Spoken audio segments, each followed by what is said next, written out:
favoritism to a situation to Mark and not me. So I told him, I feel away because I watch you give that privilege or whatever it was to Mark. When I asked for the same thing, you denied me. No. Did we ever find the timer that we used to use during Monopoly to negotiate? Where the timer that was Did we up ever there? find? Do we have a timer in here somewhere? Yeah. Corey, what you do with that timer that was there? I think that's the only They gonna thing. get the timer. For real, You know the the time- monologue you know, segment it's only 60 seconds. is super fire. Like I love that body segment, that. but we do gotta. That was about 12 minutes. How many minutes do you think it should be? That was 12 minutes. Yo, Paul, Mark. Mona, you I'ma fuck talk you up. a lot, bitch. Listen to this. What I just sat through was a straight up mess. This whole Patreon drop, pure chaos. And hold up, I'm not saying the episode was bad in the usual sense. As a pure listen, awful. If you just came to soak up the venting, it was brutal on the ears. But for what actually matters to me, girl, this was gold. The stuff going down on this pod, too much to even keep up with. Oh Lord, don't even get me started on the Mona hate, but here we are. That Mona segment, or whatever you want to call it, gone. It needs to vanish. I don't care about the label. 12 minutes, you said it yourself, is way too long. 6 minutes, still too long. I wouldn't even mind her monologues if she didn't drag every single topic out for 6 to 12 minutes. I don't need that energy. Y'all gotta cut that off fast. But let's rewind. There's so much going on that everyone's blasting Joe for showing Mark favoritism, and instead of addressing it, he turns it into a whole Patreon episode just to vent. Y'all already know the vibes. Go sub over there. Y'all been showing up heavy. I don't even need to say it again. But yes, preferential treatment is happening because what's coming over here, not cutting it. Flip got demoted for a reason. 1 episode a week, even though I highlighted him and his energy popped right when he showed up today. Ice and Ish, y'all are next for the same move. And the wild part, y'all don't even see it coming. Don't even care. That's exactly why it's happening. Mona, from day one, you stepped in already on a trial run, and you've never hit all 4 episodes in a week. That should have been the sign. You're seen as a main mic here, not just a side mic, so being once a week, that's on you. I'm fighting hard not to turn this into a full-on Mona hate fest because the comments are already doing that. And then she comes in talking about us as demons on Patreon? Nah, just because people say the same thing doesn't make it evil. If I were Mona, I'd hope they were critiquing stuff I can't change, like how I sound or my looks. But nah, it's the same line over and over. Mona, you talk too much. Mona, shut the hell up. Mona, I like you, love you even, but girl, you talk too damn much. Mona, you got main mic syndrome. You act like you're the A mic and you think you run this show. Nowhere close to that. It's all the same old mess, but somehow you're demonic for pointing it out. And then here you are doing the same thing I just called you out for, Janice Hart. The same thing you did to Beat Out. Now you're hitting Sasha with it. Oh girl, Sasha, this is happening. This is literally how we roll. This is what we do. Wait, who made you the judge of all of us? And then Ice, oh Lord, here goes Ice. This is the nonsense that gets me every time. He'll spark some situation, then act like he had zero part in it.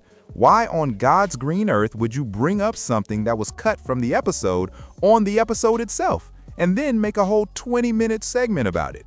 So let me get this straight. Joe cut this for a reason, which I'll get to later, and Flip is losing it at Joe over something with Mark. Now we're already speculating it has to do with his kids, but I don't buy it. Even if it did, girl, it's bigger than that. It's a mix of everything. Mark can bring his kids here, we roast his son endlessly, yet he's allowed to show up. Mark can skip episodes like we called out months ago. He drops in on Patreon pods whenever, quote-unquote busy, yet shows up on main pods on his schedule. He moves how he wants. Another thing, Mark throws low blows at everyone, and nothing gets cut. He went to Melissa, segment made, no cuts, huge payday. Flip tries something similar, gets chopped. Talk about Mark, gets chopped. That native land fight, Mark was wrong the whole time, then called Flip out to push him to that point. But Flip was right. So now Flip has an unending beef with Mark because Mark gets a pass. Flip has every reason to look at him sideways because of everything Mark is doing. Flip started it, but Flip got too big in his britches with Joe, and all that blew up. Now he's asking why Mark gets away with the same moves. So, yes, Flip has every right to vent, and Ice bringing it up, you gotta read that carefully. Then the Parks versus Flip tension finally surfaces. Like Flip said, Parks has been throwing shots at him non-stop. Every word Flip says, Parks has some snide comment ready, something petty enough to piss anyone off. I like Parks, but if he spoke to me like that, balcony time, straight up. And then Sasha. Try not to drag her, but I already called her out on Patreon for sounding basic. We need eye candy again. Mona's side-eyeing Sasha for real, and best believe she is. Best believe it. And then poor Imani. He feels all the heat Mona's catching from the cast, so he goes out of his way to make her feel welcome, not realizing it's putting him in the crosshairs. It's already messy with how people speak to Imani, and you heard it in that hate conversation. They refuse to acknowledge their haters or critiques, yet somehow react to them when it gets personal. Maybe it's truth, maybe it's venom, who knows? But you cannot lump yourself with Mona when it's clear she's being targeted. There's a vendetta.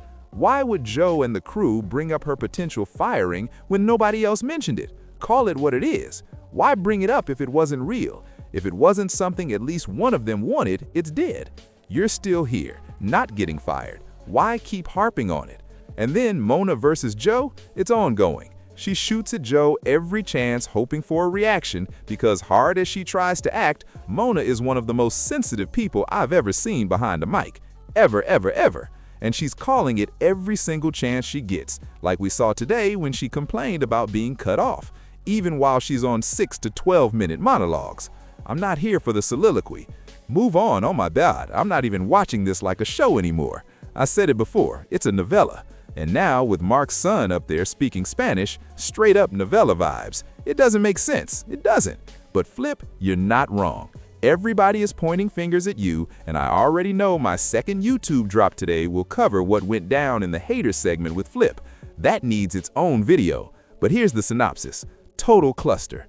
Joe just keeps adding mics because he's scared to let anyone go, even while shifting schedules, moving people, and calling out seating arrangements the first 2 minutes of the show.